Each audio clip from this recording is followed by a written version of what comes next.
Hey everyone, welcome back to On Purpose, the number one health and well-being podcast in the world. Thanks to each and every single one of you that come back every week to listen, learn, and grow. And I'm so grateful today because we don't do this often, but now and again, every few years, we end up having a guest that comes on twice. And this is one that I'm really, really excited about. Now, this guest who came on last year completely blew our minds. It was one of our most popular podcast downloaded last year. So you're in for a real treat. And today's is even more practical, tactical, and useful for you. So I know that you're going to get a lot of value from it. So I want to get your pens out, your pads out. I want you to be taking notes and ready to learn from none other than Ray Dalio. In 1975, Ray Dalio founded an investment firm, Bridgewater Associates, out of his 2-bedroom apartment in New York City. 40 years later, Bridgewater has made more money for its clients than any other hedge fund in history and grown into the 5th most important private company in the United States, according to Fortune magazine. Ray himself has been named to Time magazine's list of the 100 most influential people in the world. He's the number one New York Times bestselling author of one of my favorite books, Principles. And today we will be talking about his new personal discovery tool, Principles U, which I cannot wait for you to try out. And we'll be putting the link for you to try it out in the caption. And it's built with the insights from his unbelievable career. And we'll also be talking about his new book, The Changing World Order: Why Nations Succeed and Fail. Ray, thank you so much for doing this. I'm so happy to be speaking with you again. Oh, I'm excited to be back. They're always good conversations. So let's do it. Yeah, last time we were together in New York City, and it's a different setup this time. I'm over in LA. I'm guessing you are in New York still. Is that right? I'm in Connecticut. Oh, you're in Connecticut. Okay, perfect. My home in Connecticut. Absolutely. Beautiful. And today we're diving into this fascinating conversation that I'm really excited to have with you, because when you first brought this to my attention and your team brought it to my attention, and I remember emailing back and forth with your team, and I was just elated because I have found personal discovery tools and personality tests to be so foundational in so much of my career. And at times, some of the ones that I've done have been groundbreaking for me, which have just helped me focus in on my true strengths and talents and skills. And now as I go on to the next stage in my career and entrepreneurship journey of hiring people and building my team, we're about 50 people across the world right now. And as that continues to develop, I'm so excited to use this tool for that reason. But I want to start off by asking you, what was the first tool you ever did? And what did it teach you about yourself? Or what did you learn about yourself? I'd say it was, 20, 25 years ago. I was running the company and I understood that people were different. And I got exposure at that time to Myers-Briggs. And I gave it to the top 150 managers. So we got the test, ripped back. I read the results. And in many cases, I couldn't believe that people actually thought the way that they were described that they think. And yet they were asked to rate the quality of the rating of them from 1 to 5. And 85% rated it a 4 or a 5. That said, that is me. So, whoa. And that prompted conversations. What are you like? What? And that changed everything. It had a big impact. The reason was, up until that point, people who thought differently than each other often got frustrated with each other. You know, the big picture thinker dealing with the person who paid attention to details would get frustrated. They'd say, what are you caught up in the details? And the detail person, speaking with the big picture thinker, would say, your head's in the clouds. And what we began to realize when we started to correlate that data with job performance is that people excelled in different types of jobs, depending on what they needed, what they were like. And also, we were able to put them together to work well together. They began to appreciate the differences, understand the differences, and build from there. So that got me hooked. It was much more valuable than resumes. I'm not saying resumes aren't, but it was helpful for their development and for us for placing them. And I'd say that was about 20 or 25 years ago. Yeah, that's incredible. And I love hearing that. It's been the same for me. I found that, as you dive into these understandings, you realize people communicate differently, people deal with conflict differently, people connect and create rapport differently. And that's what these tools are so great at showing us, that actually ideal teams and good teams have people of all different types of thinking. Absolutely. And then beyond that, well, like you took the test, other people took the test, and they understand now where they are in the population distribution, because even when they understand how they think, often they don't fully understand it. But even when they do, they don't know the weaknesses and how to deal with the weaknesses, and they don't know how to deal with each other.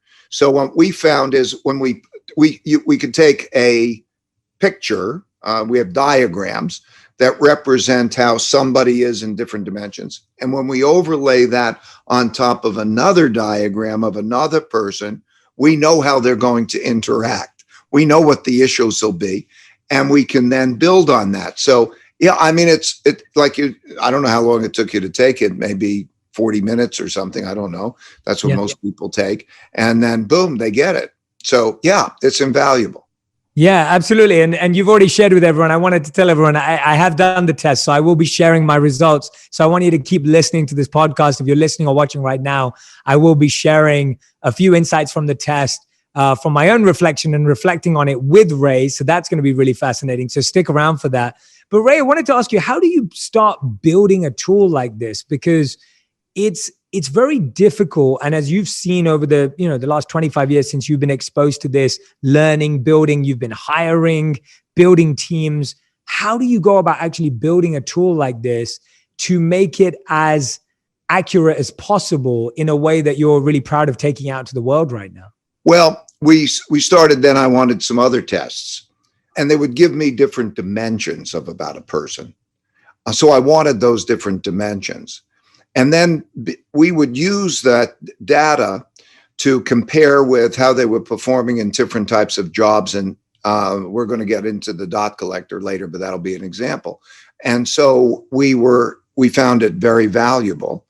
And then naturally, I was working with psychometricians about this, partially to understand it, and then partially to build it. And what I decided to do was to build one test that would have all that the other tests had, plus some more.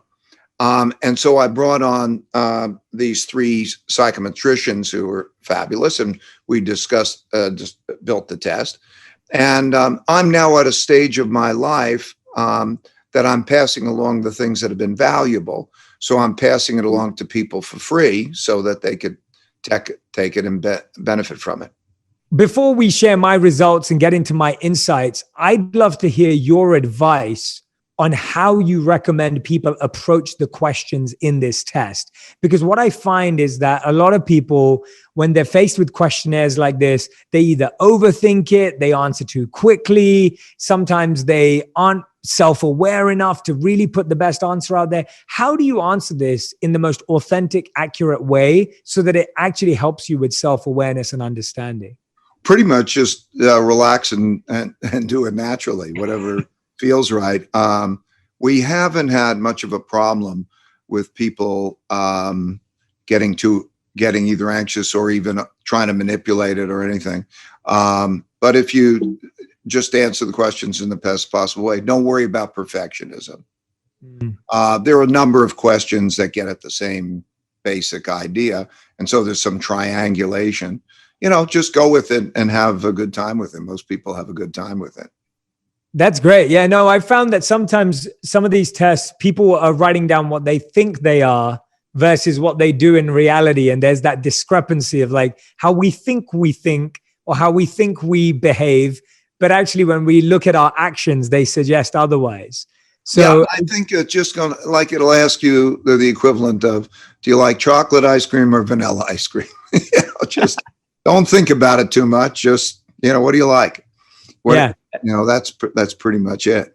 That's a good analogy. I like that one. And what's your hope for people? Like you said earlier, and we're going to talk about this later, about how you're at a stage in your career where you're passing things on that you've learned. What is your biggest intention and hope that when someone uses this, what are you wanting them to get out of it?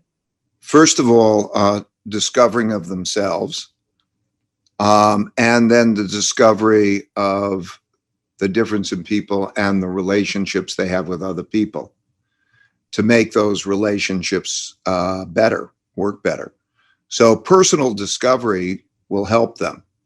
They'll know what they have and what they're missing. And by knowing what they're missing, they'll be able to supplement it and be more successful.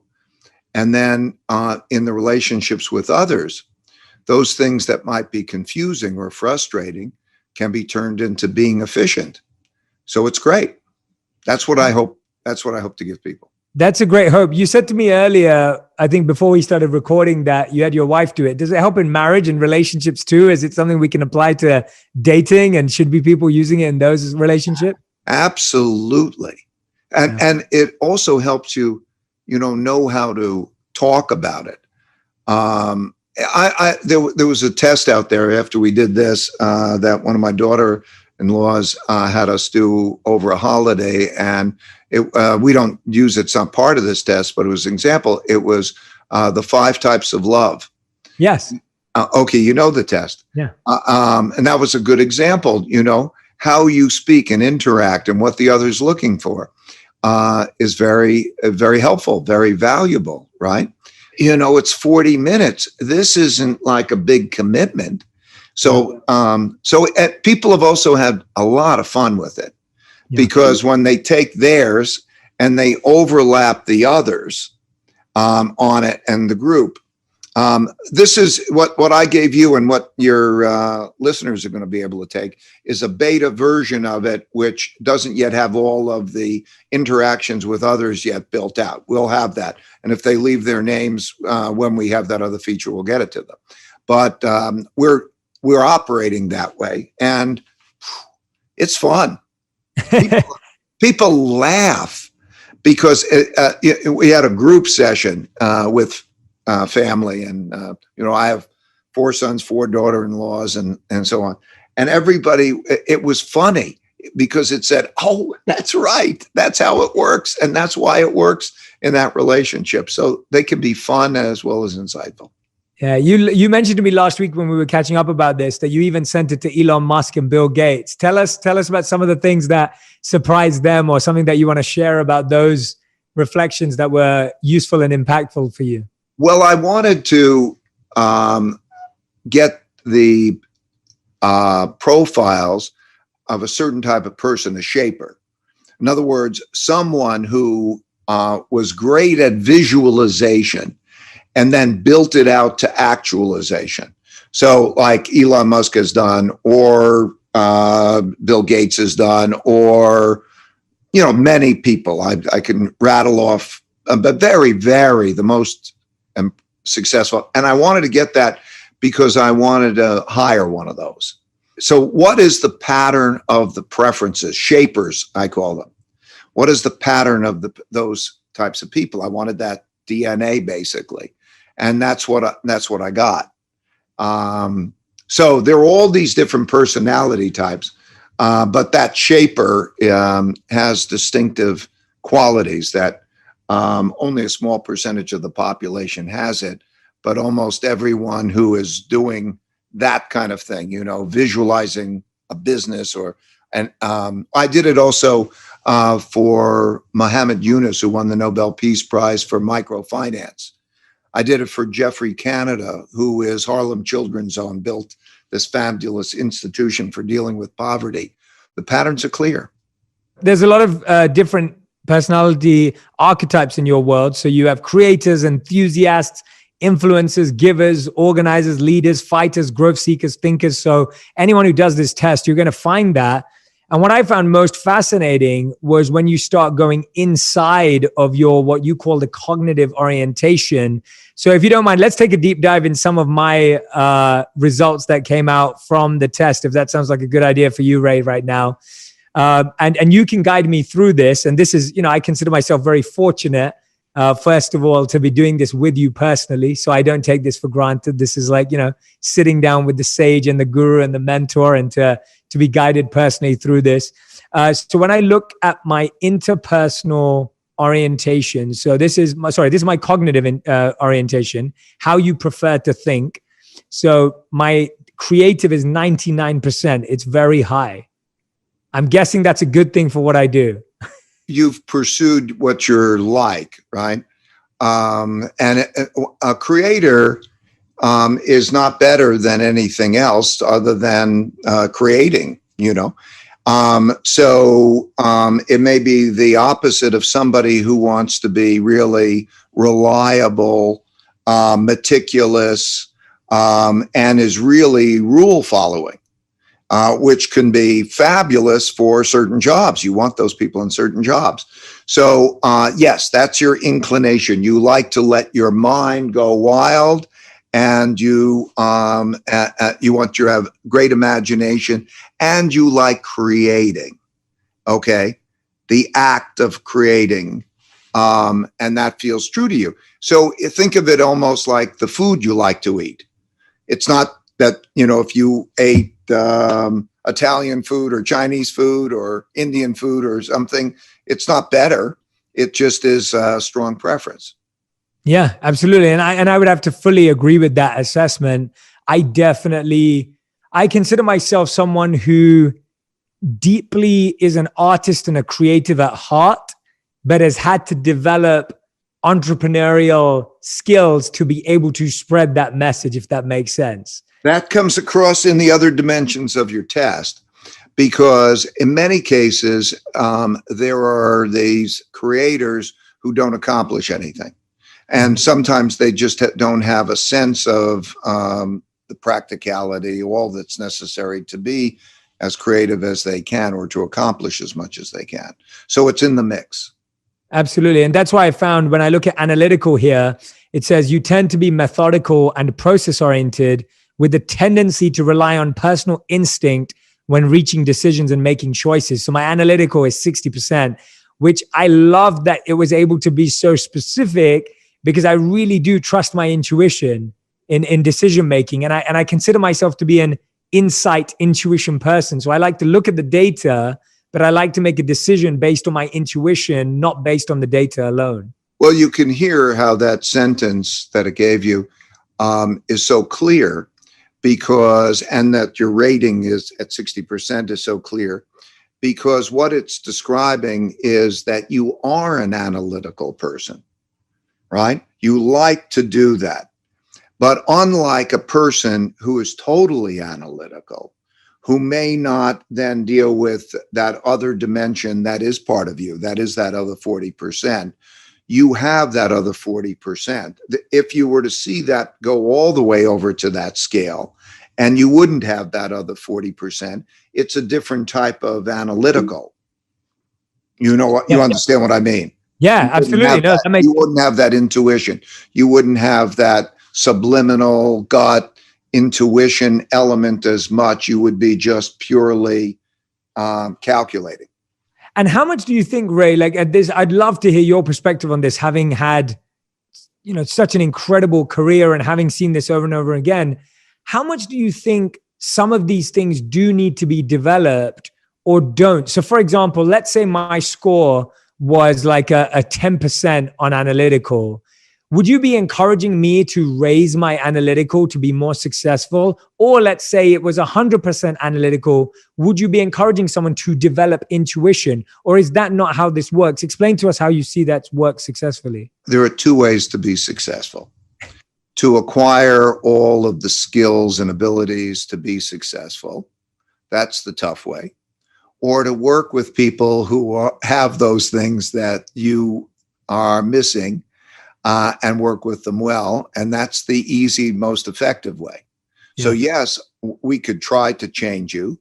The difference is you can move by the equivalent, if you work hard at it, by about one standard deviation of the population. In other words, yes, if you work hard at it, you can become more and more analytical. You practice, you exercise it, and so on. To use that example that you're using, but you have to work on it. You'll change some, and so on. And generally, just realize, like, you don't need to have it all, right?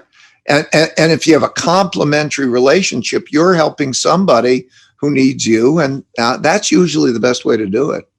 Another one that I'm looking at here is, I'm just picking out some fun ones that I like. So conceptual, it says, you have a preference to think abstractly and philosophically using theories and models to solve problems. That is very me. And it says 93%, very high.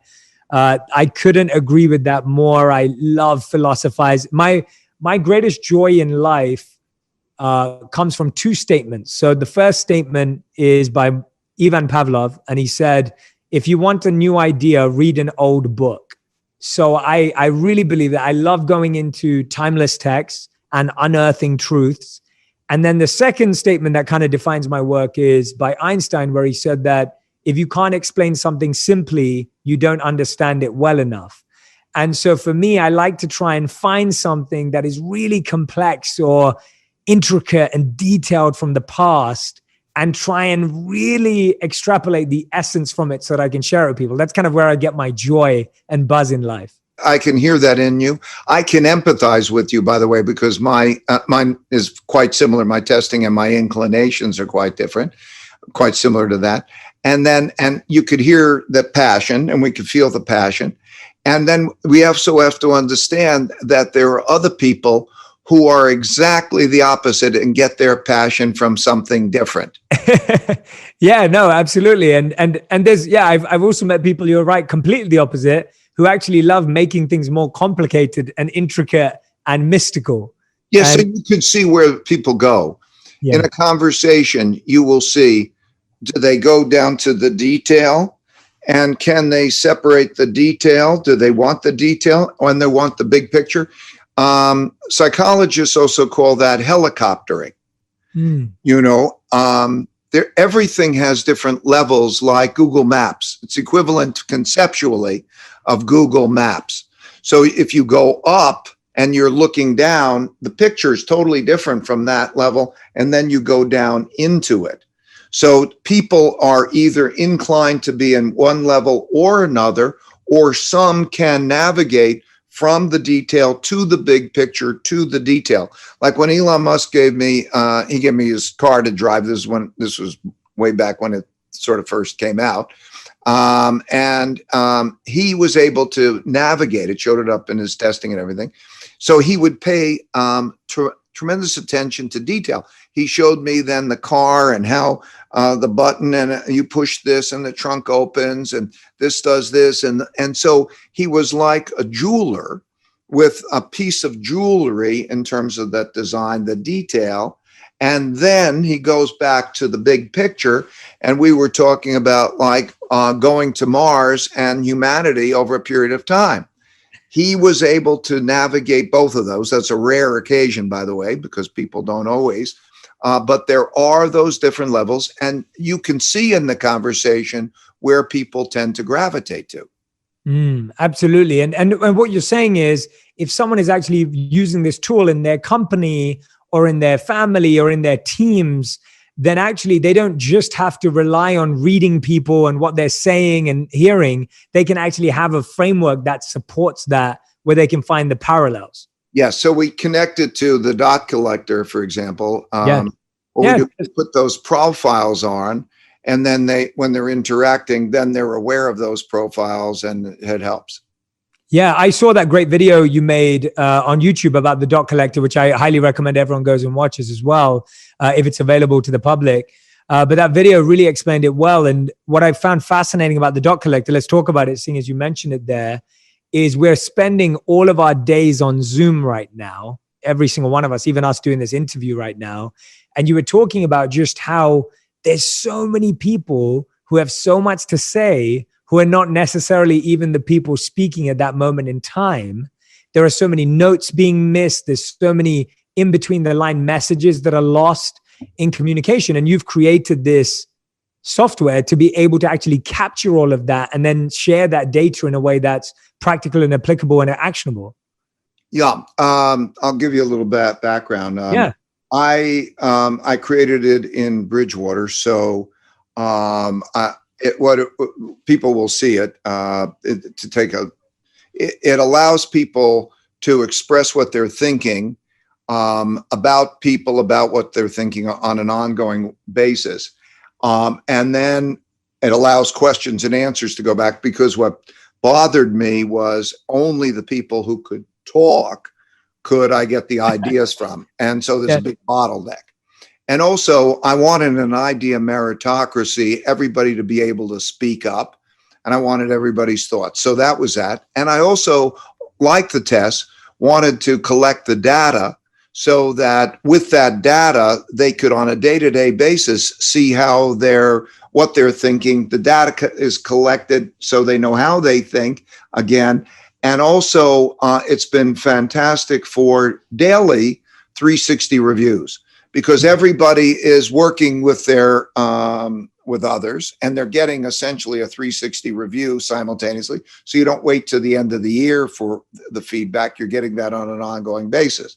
Now, at this stage of my life, one of the things I'm doing is trying to help others who are running companies and so on. So Eric Yuan, who runs Zoom, and his team runs Zoom, he started it, he's running it. He asked us all to help. And because it had such a big effect on them, he's having it integrated into Zoom. So we expect in January, when you go on a Zoom call like this, there'll be attached to it this dot collector, and it'll allow people to do what I've just described.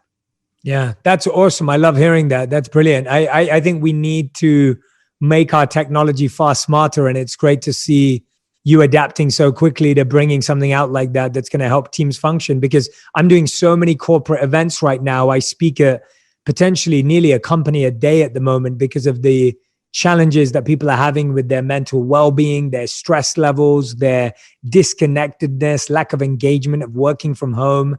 And I think this tool is one of those that can really act as a huge solution right now, at least a step in the right direction. To give an example, like you go in, you have a conversation like this, and there's a group conversation, and you go away and you go on to the next thing, and nothing is saved, and you don't know what everybody's thinking. Okay, that's the way it normally is. Absolutely. That's no good. Okay. Just imagine everything is saved and that it's clear. Just imagine you could take a summary of that meeting and you could pass it to somebody and they could hear whatever they want to in that meeting. And okay, that changes things. So for example, one of the CEOs in a big company who's running it, we did the same thing with him. Then afterwards, we took the printout of what happened in that meeting. And then we went through that point by point and we discussed that. And then it's data that goes in. Data is powerful, you know? Yeah. But some people get a little bit nervous about it and so on. It gets you got to get a little used to it. Because as you know about psychology, we were talking about this before, in every person, there are two yous, right? There's the upper level you, which is conscious, the conscious you, that is, and you could be logical, you could reason. Then there's the subliminal you, which you actually don't get to see. It's not conscious to you. And it has its own inclinations, and it's emotional or maybe inspiration, things that come from the subconscious. And all of those things are operating to determine your behavior. And so by being able to take your analytical you and to then collect the data and use that. So sometimes people have emotional barriers, not that it's logical. Almost everybody who looks at these things finds them very logical, but it might get a little bit of used to. Okay, can you give somebody critical feedback? How do you react to critical feedback? Do you want facts This is another dimension. We were talking about this the last time we talked. Do you want to know what's true? Can you talk about what's true? These are other dimensions to it. So the potential, we're living in a world now in which there's an opportunity to know what's true, evidence-based through data. Okay. Yeah. Do you want to know what's true?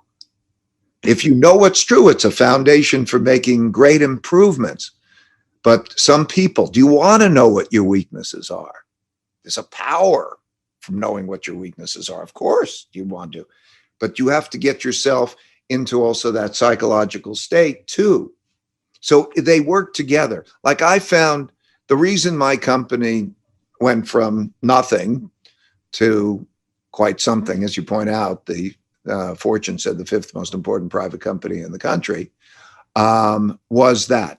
In other words, to get at truth, meaningful work and meaningful relationships, being on a mission together to achieve something great, and then the relationships, but to do that through radical truthfulness and radical transparency so we could take people's strengths and weaknesses and work with them to achieve that much higher level of performance. Yeah, no, I'm totally with you. I think having data to measure the subconscious reactions, actions, responses is phenomenal, because that's far more interesting. And actually that conscious version of ourselves has been so conditioned and has become so default that it can often actually hold us back from a completely collaborative team or a completely high performing team, because that's just been the way we've worked for so long. And so all of it is lost in not noticing the subconscious, so that the fact that that's being measured is brilliant. It's really useful. It's so powerful. Otherwise, it's all buried in subliminal things that people don't talk about.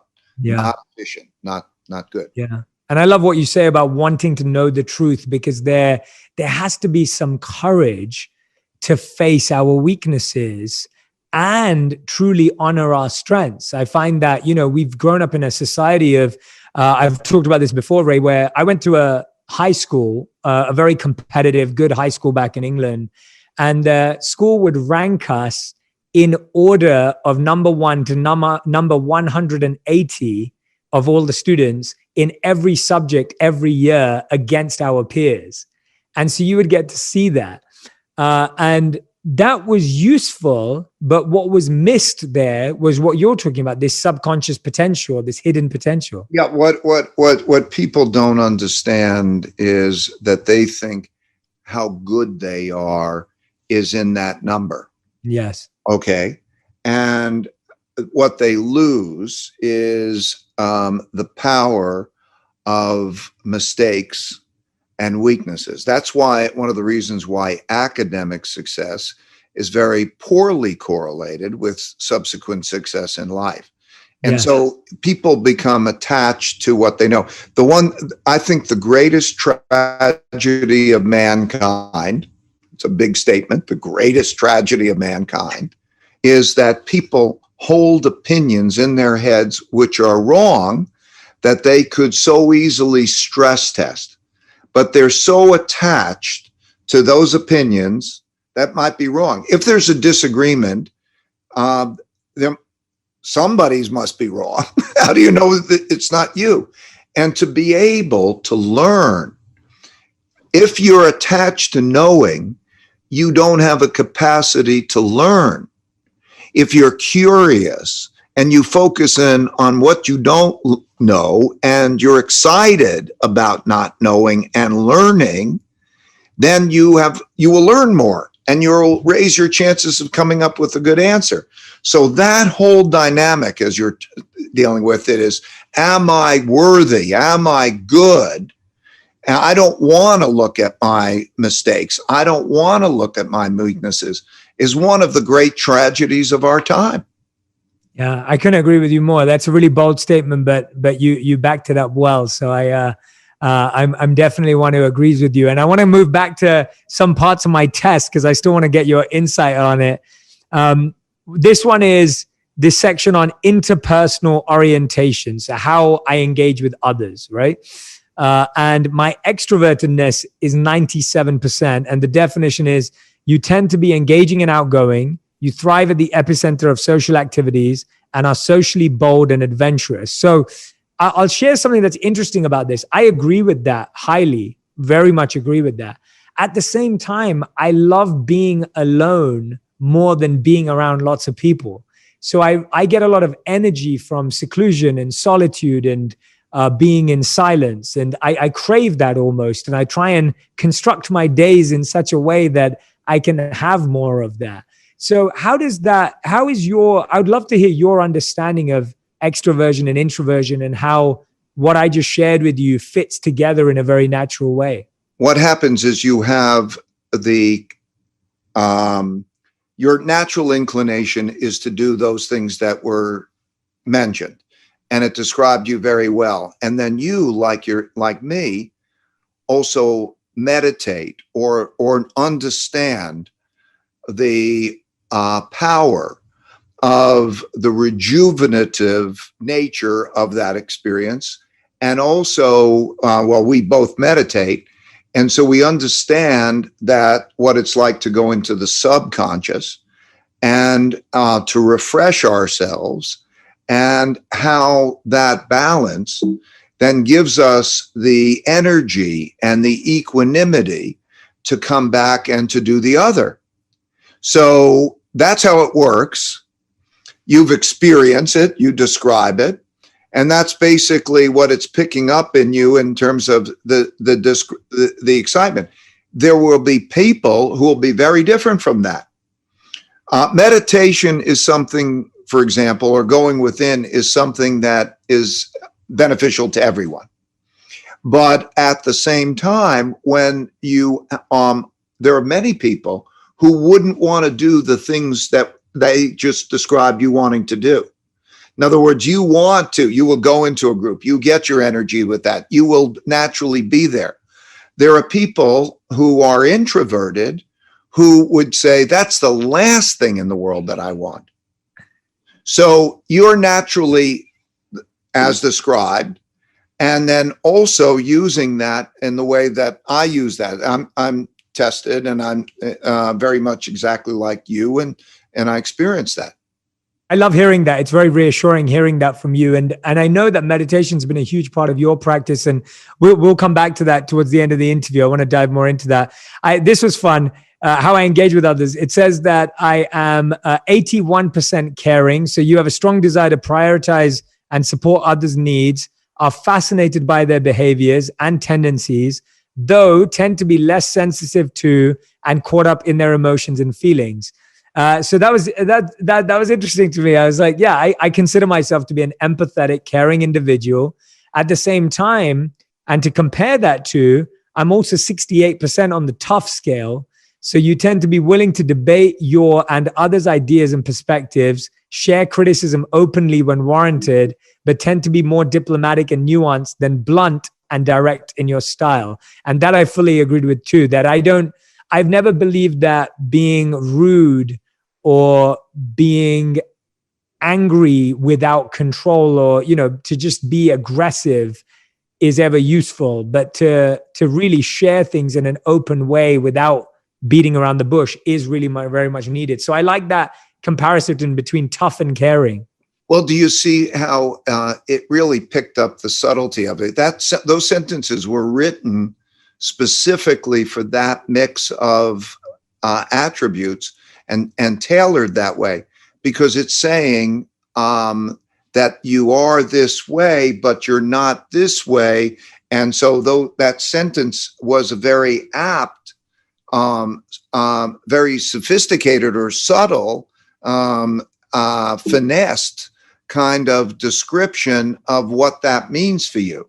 And there's a continuum there, you see, that somebody might be just one way or another, right? But yes, you are direct, you are strong, you want those things. And while you want those things, and you're deeply caring, okay, that caringness does not mean that you're going to shy away from talking about difficult things to talk about Mm-hmm. because you feel that you need to.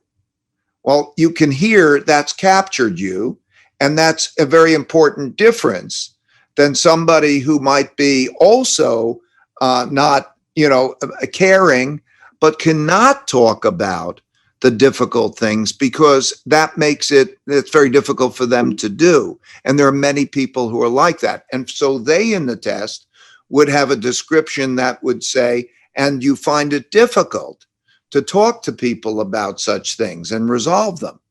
Mm-hmm. That's the power of the test.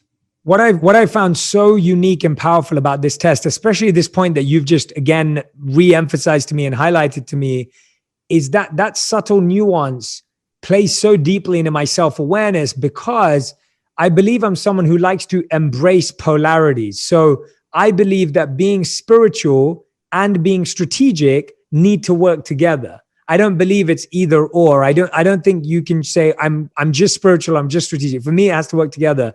Or when I hear people say like, oh, you have to be affectionate or assertive. And I'm like, no, I'm both of those things. Like I want to be affectionately assertive. And so to me, I've always wanted to articulate and share more that I believe in embracing polarities.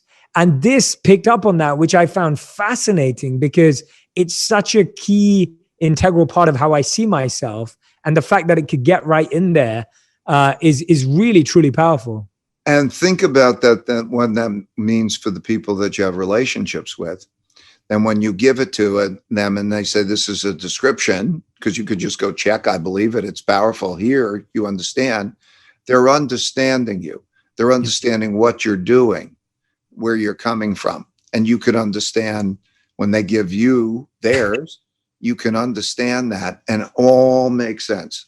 Yeah, absolutely. For everyone who's listening and watching right now, if you're ever speaking to your partner or you're speaking to a colleague and you're wondering why they don't tell you it how it is, because that's how you respond, if you do this activity with them, you'll be able to see how they deal with difficult conversations, how they're caring and how their caring style comes across. And this one, for everyone's listening and watching, I want you to tell me if you agree or disagree. So my humor score came back and my humor score is 63%. It says you tend to be more joyful and lighthearted than serious and intense. 63% is pretty accurate, I'd say. I like to be quite sober too. My wife has been pushing me in the more lighthearted and joyful because that's what she is. And I'm pretty sure if we dialed this up for her, it would be like 99%. I can't wait to send it to her. But anyone who's listening or watching right now, you can tell me if you think I'm funny or not. You can tag me and Ray on Instagram as well, @JShetty, @RayDalio. Tell them whether you think it should be more than 63% or less than 63%. But that was a fun one to see in there. Again, right. The next part is called motivational orientation, which, just for everyone who knows, describes how you manage and apply yourself as challenges are faced. So I'm interested in this. Composed, said 99%, very high. You tend to remain calm, confident, and controlled under stress or pressure. I feel very grateful to have been trained in that ability, thanks to meditation, thanks to my time as a monk. And it felt very reassuring to see that on paper. Well, yes. And it's you, and you see how this composite then adds up to you. Right. So, you're creative, you have the caring, but you're strong. You'll talk about those issues, and then, you're in a position where under stress, you'll be calm and so on. Wow. This is painting a very rich picture because there are some people who, stress is not good for. Yeah. And you wouldn't want them to be in that particular situation that you might they need help. Absolutely. And this one really resonates. So it's really interesting. I'll share this with you. So the composed aspect is what I gained from being a monk. But the next thing I'm going to share with you is what stopped me from remaining a monk. So my autonomous is 99%. So you are independent, self-motivated, and hold yourself accountable for outcomes you experience. But that independence is what broke me out of living as a monk because I could no longer adhere to the rules and practices and feel that that's how I wanted to share the wisdom. And so it's interesting how experiences in our life help us gain certain skills like that composure, but then also our natural inclination of autonomy, which is very high in me, I know that for a fact, pushes you out of it too. Yeah. And then this is great. Flexible, 99%.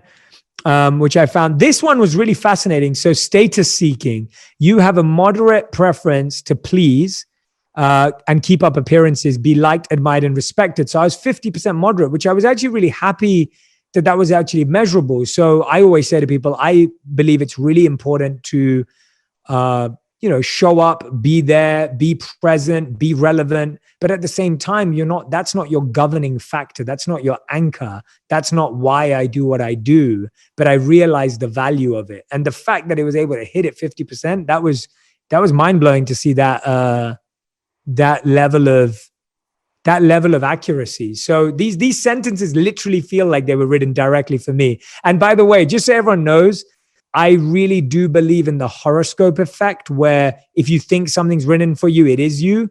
But having done a lot of these exercises and having spent a lot of time doing self-awareness, I can promise you that this is not the horoscope effect. I'm reading these statements and feeling very well understood and deeply understood. So I just want to throw that out there, Ray, because the horoscope effect is real, but this is not that. And the way that we test it is we go back. We sometimes we blind test it and we say, who is this person? And they get, oh, that's that person. And you get the triangulation. No, it's the real deal. Yeah. So, and it's 40 minutes and wow. And it's free. So yeah, it's awesome. So yeah, no, I absolutely love the test. I highly recommend it to everyone. I think it's a great conversation starter with your partner. I think it's incredible to do with your teams. I think it's phenomenal to do in your companies. I was saying to Ray when we spoke about this last week that my hope is that my Jay Shetty certification school can adopt this and use this in our coaching school as one of the tools that we recommend to people, because we want people to gain this self-awareness. And what better way than to have a really accurate, like you said, 45 minutes, 120 questions. It did not feel like that at all. It was really, I love doing these things and I love reading the results even more. And I couldn't recommend it more to each of you for your relationships, your families, your teams, your companies, depending on what level you're at in the company. But I'll definitely be recommending this to the CEOs, the executives that I work with in my work and coaching work. And we're going to put the link for all of you to try out. So this is the beta version, I believe, that Ray's giving us access to. And so we're very grateful to Ray and the team at Principles U for doing that for us. And so I want each and every single one of you that are listening to this, if you've been fascinated by learning about my answers and seeing how me and Ray have been reflecting, I want to see yours. So head on to Instagram, share your archetype, share your insights of what you learned, and tag me and Ray on Instagram, because we want to be able to see what is it that you learned about yourself. And then I want to keep you monitoring, and I want you to come back and tell me some stories about how this has impacted your relationships and your companies. And if you record it and send it into us, we will put it on a future episode as well. So I want to gather some qualitative responses from you as well as quantitative. So I want to throw that out there for everyone who's watching. Well, then let me say thank you very much, because, my goal is to pass it along and make it as good as possible to people. And if you all give that kind of feedback in this beta test, it'll all make it better and better. And it's better for everyone. So, wow, that would be just great. Awesome. Thanks, Ray. So Ray, I have to ask you, before we move on to the next part of the interview, I have to ask you, so if you were hiring me for a role in one of your companies, what would be my role? Where would you put me based on what you've learned? I'd have you as my strategic partner. In other words, okay, big picture, where are we going? How do we get there? And then I think you'd be extremely effective in dealing with people. Because, okay, you understand all of those things, that mix that you have between, on the one hand, being able to deal truthfully with those issues and not shying away from that, but to be able to do that well and to keep their well-being as paramount importance in their development and so on, are qualities that you have. That would be your inclination. But I'd also need to supplement you. As everybody else. And that would mean the people that would work with you to help on the implementation. I wouldn't want you to get caught up in the details. I wouldn't want you to necessarily rely on all the precision and the accuracy and all of those types of things. Thank you very much. I appreciate that. That's great to hear. I know I have a job lined up if I need it. Anytime. But no, that's awesome. It's really great to hear that. And I agree. That was going to be my second question. Who do you think I should be surrounding myself by to be more effective and productive? And you answered it just there and then, that having people around me that are highly detail oriented, implementation oriented, people who can bring that vision to life. And I couldn't agree with you more. I know I'm on the search for them in my company right now. So very much aligned with that. And I want people to know I really felt a great degree of accuracy doing this. Now, Ray, we've talked about this before. You're at a stage in your life, and you said it very wonderfully to me the other day. You said, I'm at a stage in my life where I'm trying to share what I've learned. We see you doing that with Principles now, with Principles U, with the Dot Collector, with your new book that's coming out called The Changing World Order, Why Nations Succeed and Fail.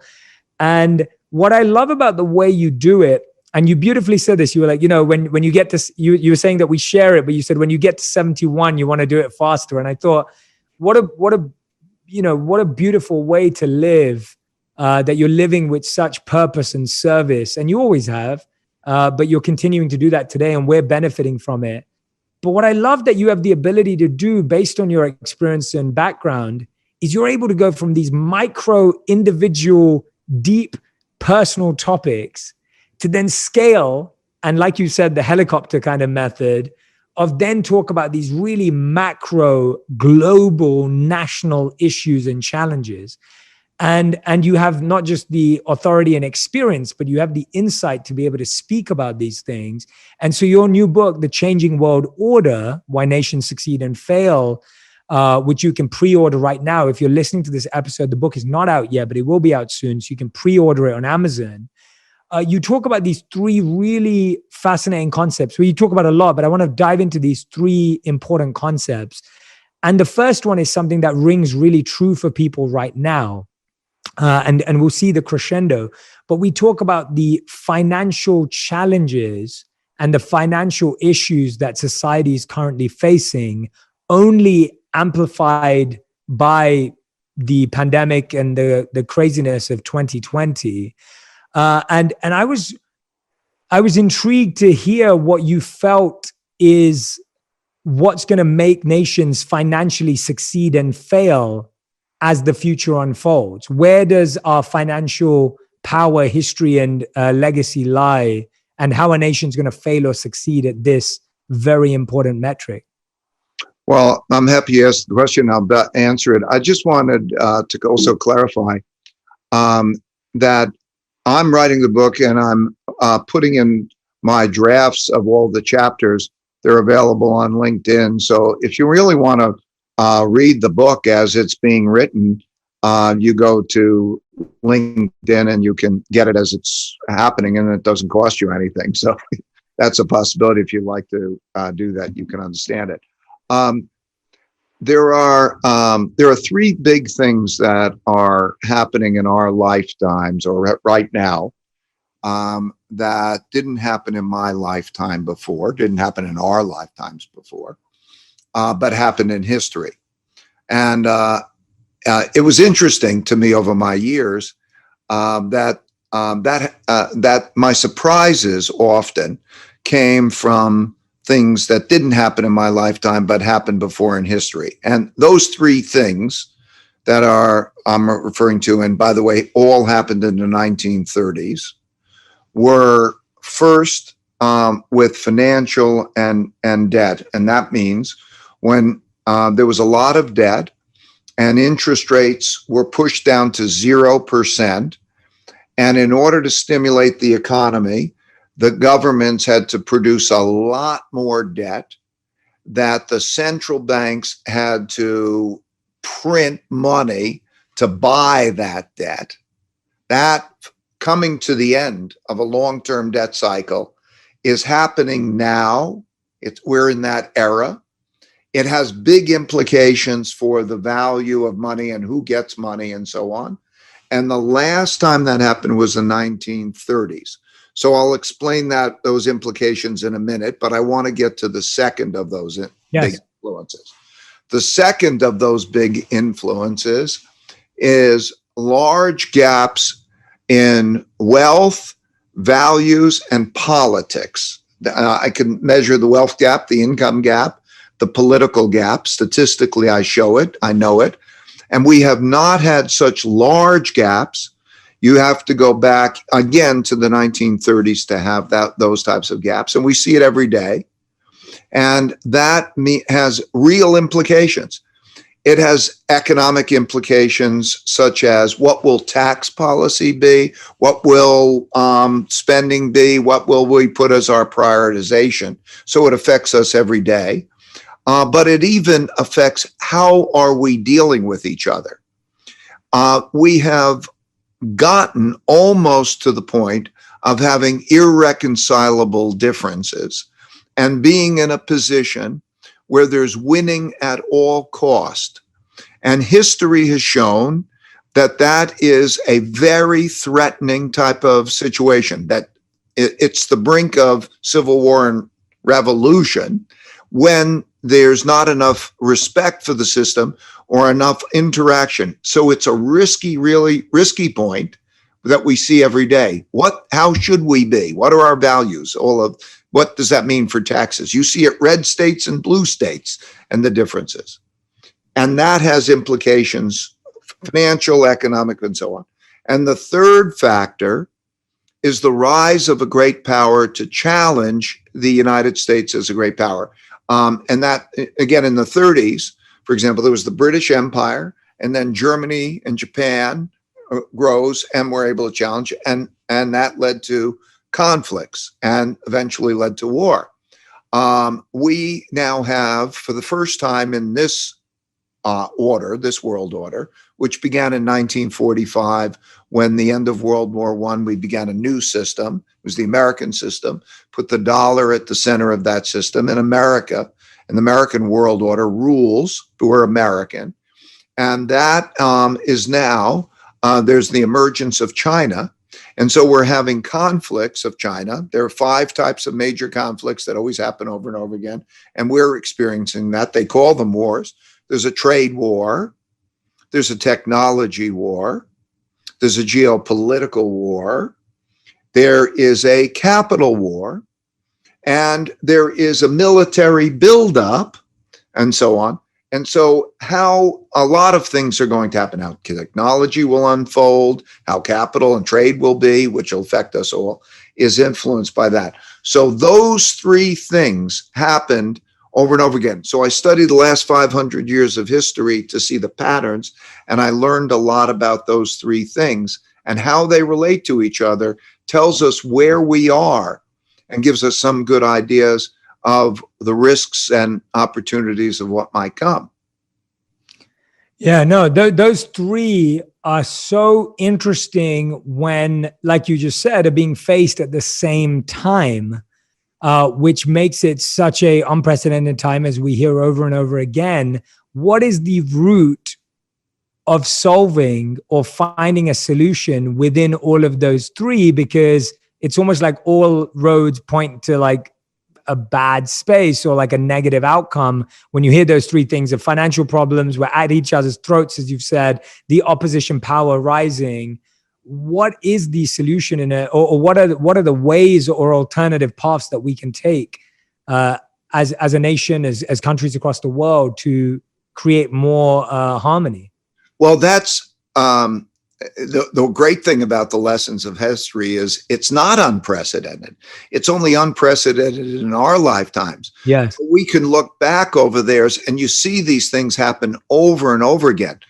And so there are lessons. For example, on the war issue, there were 16 times where there were rising powers that challenged the existing powers. In 12 of those times, they had wars. In 4 of those times, they didn't have wars, that they worked it out. And so you could see societies that came close to civil war or wars internationally. The big things are 2 big things. How the people deal with each other, recognizing whether this is a common challenge, and they recognize the need to find the common solutions through working together to find those common solutions, with the recognition and the horror of knowing what these wars are like. So fear of those wars, understanding those wars. Anybody who went through those wars and saw those things up close knows that they never want to have anything like that again. But unfortunately, those people have passed away. And so that notion of fear, that the necessity of working it together in a non-conflicting way is very important. And the second of those things are skills that so that you can engineer the increasing the size of the pie and dividing it well. What history has shown is that some people are focused in on increasing the size of the pie, but not dividing it well. And so that's a problem. And some people are so focused on dividing it that they don't know how to increase the size of the pie. At the end of the day, you have to raise productivity. Whatever you get to consume, whatever you get to eat, somebody's got to produce. And so productivity has got to be important, while there's also a recognition that that has to encompass most people, so that those most people can be productive and share in that productivity. If you don't have that, you'll have that out of balance and you'll have a problem. So those are the two things. Skills and the need to do it together are the two most important that history gives us as a guide. You know where you are. Every day's not a new day, right? In other words, we're not in a position where our debts were the same as when 30 years ago. And we're not in a position that monetary policy could be there. And we're not in a position that, like at the end of the war, where most people, there was a big middle class and the differences between them weren't great. You have to recognize those differences and be able to skillfully and together deal with those differences. That's such great analysis. And I'm so glad that you went and picked those lessons out from hindsight, because I think there's a beautiful statement by Mark Twain where he said, similar to what you're saying, man, he said, history never repeats itself, but it always rhymes. And you know, we're in that situation right now where you're saying it's not exactly the same, but there are a lot of the same factors that are involved. And by recognizing the differences, but still applying the knowledge of the past that we missed out on, I think I'm really hoping that you're speaking to and guiding some of our world leaders in that direction, because it's, you know, I think there's a lot of people who feel, at least from my conversations on the ground, at least feel very helpless and don't know how they can be a part of that macro change. And so I am speaking to world leaders, and I also know how challenging it is to be in their position, because they also report to a population that can be quite emotional and quite demanding. And so the idea of doing it rationally is important, but that's policy for the whole. But individuals need to start with taking care of themselves. So don't worry if you're not changing the world, okay, and fixing the world, but worry about how you're handling that yourself, right?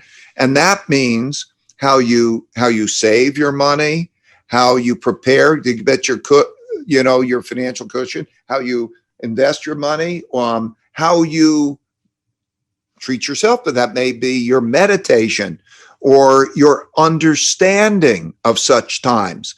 These are all things that you could do to help you and your family and the people that you care about. That's important. You may not solve the problems of the world, but you can know how to deal with the world well. Yeah, that's great advice, Ray. That's awesome. Thank you so much. Everyone who hasn't, like Ray said, you can get the free chapters on LinkedIn, or if you're like me and love having real books in your house, then you can order the Changing World Order for when it's out. Ray, your team makes beautiful books. Principles is a beautiful book. It feels good. It looks great. It reads even better inside. And so if anyone does want the physical copy, you can pre-order it. But like Ray said, he's being very kind and generous, and you can find the draft chapters as the book's being written on LinkedIn as well to download. Ray, it's been wonderful speaking to you again, and you've been so generous with your time. And I wanted to thank you again for your beautiful testimonial that you gave to my book, Think Like a Monk, which was very, very gracious of you, very kind. I was very honored to receive that. It meant a lot. And even reconnecting with you today and learning from you and getting the fortune and the joy of being able to go through my Principles You and personal discovery tour with you was really my pleasure. So thank you so much. Well, we're very aligned. I have a great deal of respect for you. And I think that your listeners are very lucky.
To have your input on a regular basis. So, thank you for allowing me to share these things. I hope they're of use to them. Absolutely, Ray. I think this stage of your life is going to serve people in an incredible way with all this work you're doing. And it's what I love about it so much is that it's building tools, it's building frameworks, everything you've done for so many years, but for individuals. And I think that's going to be so powerful. So thank you for doing what you're doing. And thank you for allowing me to be a part of it. And a big thank you to your incredible team for always encouraging our collaborations. So thank you to them all. Everyone who's listening and watching, make sure you go follow Ray on Instagram and across social media. Please go ahead and click on the link. Do the beta version of Principles You. I promise you won't regret it. And of course, you can pre-order the book, The New World Order, and look out for Dot Collector on Zoom as well. Ray, thank you so much for being here. And we're so grateful to have you as a regular, probably the third guest only to have ever done 2 episodes on Purpose so far. One of those 3 is my wife. So this has been absolutely awesome, Ray. Thank you so much. I'm honored. Thank you.